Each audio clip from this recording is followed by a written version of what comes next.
morning, grade 9s, and welcome back to Quarantine English with Mr. Fouché. Today, as you can see, we are doing activity 13, page 101 in your textbooks. So you can turn to this page so long. You will also find there a small explanation of complex sentences. It's under the heading, Revising Complex Sentences. It's on the same page, page 101. You can follow along there, and I will be using that activity to teach you different types of sentences that you can find. For instance, the simple, the compound, and the complex sentence. But to know what these things are and the way to identify them, we also need to do the different types of verbs we get. In this case, or this category, there are two. You've got the finite and the infinitive verb. But let's get through your revising complex sentences, and then I'll explain this as we go along. So first of all, a complex sentence has more than one finite verb. Look at the finite verbs in bold in the following sentence. They also give you a sentence there to use as an example. But first, let's quickly look at finite verbs and infinitive verbs. It's actually quite simple to find them. So a finite verb can stand on its own. And I don't mean it's its own sentence. It doesn't need an auxiliary verb or a helping verb or in any way to indicate certain things about it. These certain things are your tense and the number of things doing the action. Okay, so here is an example of a simple sentence. A simple sentence, by the way, only has one finite verb. If there's more than one finite verb that you can find in a sentence, it will probably be a compound or a complex sentence. But let's get back to the finite verbs. So this verb, kick, without looking at the rest of the sentence, okay, that word can tell me it's tense. There is no ed at the end of this word, which means it's in the present tense. So I already know what tense I am working in. But it also tells me the number. If ever you use the word kick like that in a sentence, you will know that it's a plural subject completing the action. They, more than one, it's plural. If I change it to perhaps she, now kick would not work here. I would have to add an S. She kicks a ball, and now it works again. So without looking at the rest of the sentence, the word kicks indicates to me there's one thing, a singular subject, completing the action. Okay, so these two things are always indicated by a finite verb. Okay. The infinitive verb, on the other hand, will always, and this is how easy it is to find an infinitive verb, just in front of the verb, you will find to. To plus the verb. And it is that simple, grade 9s. You just need to look for this word, and if a verb follows the word, you know it is an infinitive verb. Okay, so let's use something like to complete, to kick. As you notice, most words can be written down as a finite or as an infinitive verb. Small hint, an infinitive verb will always be preceded by a finite verb. So let's say she has to complete her work by Friday. In this case, has, or HAS, has to complete. To complete is preceded by has, which is a verb that can stand on its own, even if it is still an auxiliary verb. Because it stands on its own, it is regarded as a finite verb. Okay, very common mistake as well is splitting these two up. Okay, then you are splitting your infinitive verb. It's regarded as bad language. An example again, let's say she has to complete her work by Friday. If you split this up by saying she has to definitely finish her work by Friday, it's bad language. You have split up the two with the other verb. So a better way of saying that would be she definitely has to complete her work by Friday. I hope you see what's going on there. Okay, so that is what our verbs are like. We can now use these terms to explain everything here. Now, in the simple sentence, we only have one finite verb. It's that simple. If your entire sentence only has one, it is a simple sentence. Getting to a compound sentence. Here we've got an example, Dan plays rugby at school. Okay, and I'm going to highlight this in blue. And works on his computer. There should be a full stop here. I'll highlight this one as well. Make a straight line for this one. So what a compound sentence is, it's when two main clauses are joined by a coordinating conjunction. In this case it's and. So what I mean by this, Dan plays rugby at school, can stand on its own. That's a main clause. It's your main sentence, so to speak. Now, in this entire sentence, I know it looks strange. Works on his computer is not a sentence that can stand on its own. But technically, this sentence is Dan works on his computer at home. Okay, I forgot to highlight that. There we go. But by the use of language, we take Dan out on the second attempt. It's also the same reason why we use pronouns all the time, to take that part out. Okay, so just remember we've got two main clauses connected by a subordinating conjunction. Okay, now we get to the complex sentence, finally, the one that I spoke about in the beginning. This type of sentence has a partial sentence that is attached to your main sentence. Might sound a little bit strange, but think of it like this, and we'll use the example. Candace received her results is a sentence that can stand on its own, so we have a main clause. That's great. Now the rest of this sentence cannot be said as a sentence on its own. So it's called a subordinating clause. So it's not a sentence that can stand on its own. So, while she was recuperating in hospital. Now, there's nothing else. Okay, so there is content missing here. Perhaps I could add something here. So if you had to, make it a normal sentence. While she was recuperating in hospital, she decided to catch up on her homework. Or something else happened, like here, Candace received her results while she was recuperating in hospital. It's another very common mistake that you find in writing is when people answer questions with subordinating sentences. So someone might ask you, when did you receive your results? And you will answer by saying, while I was recuperating in hospital. Technically, your sentence is incomplete and you're not allowed to use it that way. But in everyday language, people do not notice it. So that is what we can call the complex sentence. So we have revised what we have found here in our textbook. As you can see here, a complex sentence also has more than one, has one main clause, and then it also has, where did they say it? There we go, the subordinate sentence. Okay, so these two things need to be present for it to be a complex sentence.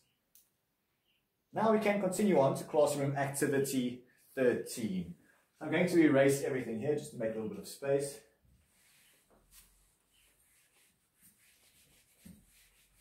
There we go. And now we can start to answer those questions. It's the only activity we'll be doing for today, so I hope you will have enough time to complete the tasks you received from the other subjects and this one as well. So first they ask us, identify all the finite verbs in the following complex sentence. So we need to look for auxiliary verbs, for normal verbs, whatever we can find that does not have the word to in front of it. It's that simple. So if we go through the sentence that they give us, we've got the song was. Was is not preceded by to, so that's the first answer. So one would be was. Shouldn't be in a capital letter, we'll just write it like this. Okay, so next one, we've got the song was a smash hit, and now shout is taking an even bigger swing. Is taking, okay, would be the next part to it.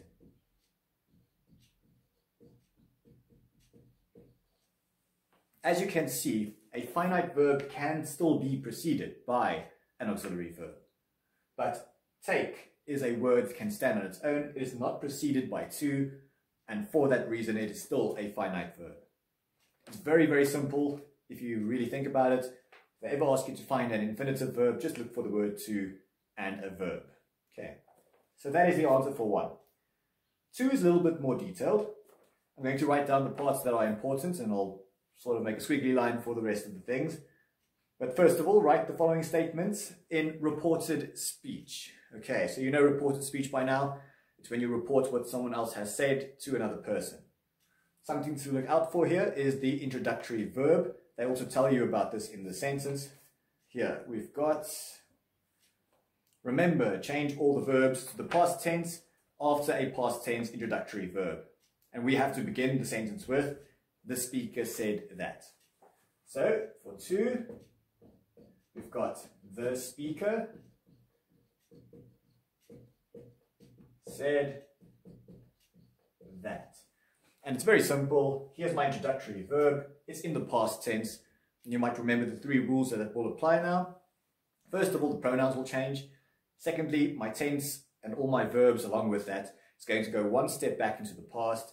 And then from that point on, also my time words, which is rule number 3, time words and place words will change as well. Okay. So let's have a look at this one. So the speaker said, now we've got shout is a non-profit. Okay. We've got one word that needs to change here. The speaker said that, shout, which is an acronym because each letter would stand for something else. So shout is, and that's the word that's going to change. Is present tense and was is what we're changing it to. So it's going 1 step into the past. So that's the first thing to change. Okay. So we've got, was a non-profit anti-crime initiative started by top South African musicians, artists and celebrities.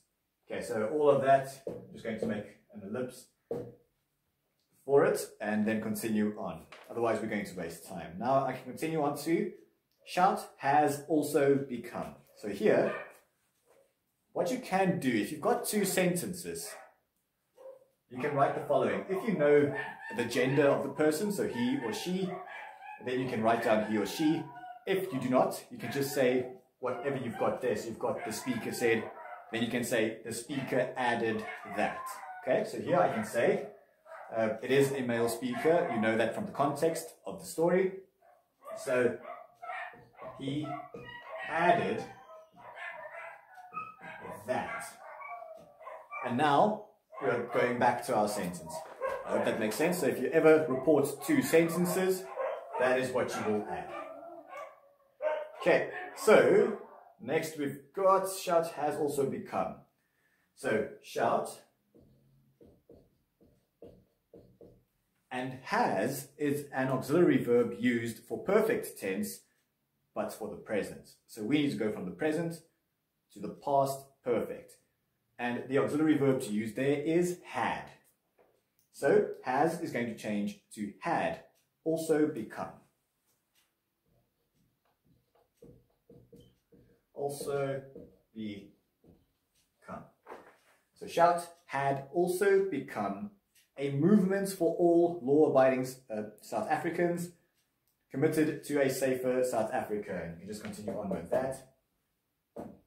And now we've got the last sentence to do. The non-government foundation was created following the murder of music legend Lucky Dube.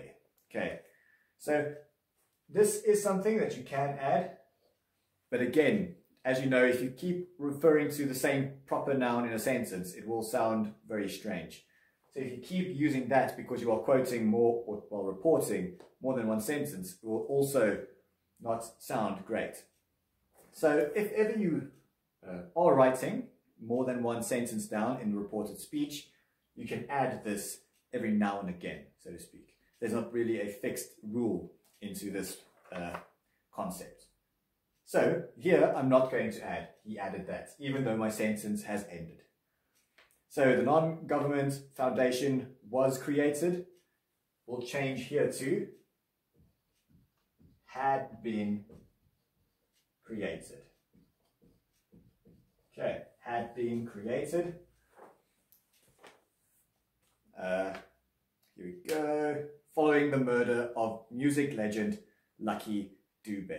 This is also written in the passive voice, which is why we have been there as well. Okay, so had been created. Something is being done to my subject. And following the murder of music legend Lucky Dube, we just continue the rest of the sentence and you would end it there. Full marks. So let's quickly go through the entire thing. I think it was a little bit segmented. So the speaker said that Shout was a non-profit anti-crime initiative started by top South African musicians, artists and celebrities. He added that Shout had also become a movement for all law-abiding South Africans committed to a safer South Africa. The non-government foundation had been created following the murder of music legend Lucky Dube. And that is the full answer to question 2. Now, we can continue on to question 3, which is quite a little fun one. And here, we have to talk about idioms. So, question 3 will be idioms. So the first one that we get here, I think you guys know what idioms are by now. It's small expressions that people use in everyday language. Idioms also has another part which we call proverbs, and these are bits of figurative language that always give advice. It's like the early bird catches the worm. It's advice someone gives you. But let's say a penny for your thoughts doesn't give you any advice. It's just a fancy way of saying, I want to know what you are thinking. That's an idiom. So the idioms that they do give us, we've got A to E here. So it's A, B, C, D, and E. So A is blow your own trumpet. Okay. Now to blow your own trumpet, let's use the examples or the answers they give us here. Is to praise yourself. Okay, so you can use that as the example or as your answer. Okay, not the. To praise yourself. Okay, so no one is giving you any praise. You just decided, no, you did something great and you're praising yourself. That is to blow your own trumpet. You'll notice all of these idioms are also music themed. The next one, which is 2, we've got, well, B. To call the tune. That means you are in charge. Okay, you are doing the commands.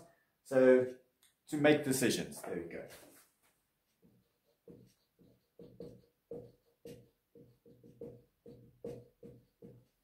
Okay, to make decisions. Now the next one. We've got face the consequences. I just gave you the answer. But you know what I meant. Face the music. Yes, you have to face the consequences. Okay, so face. Let's say, yeah, just that.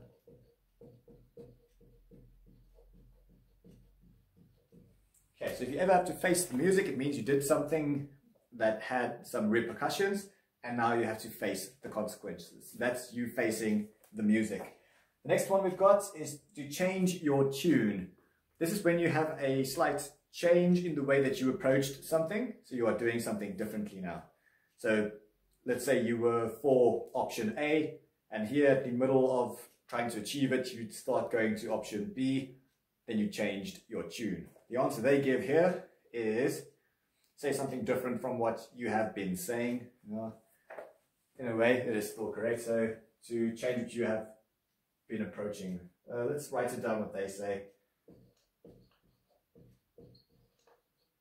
To say something different.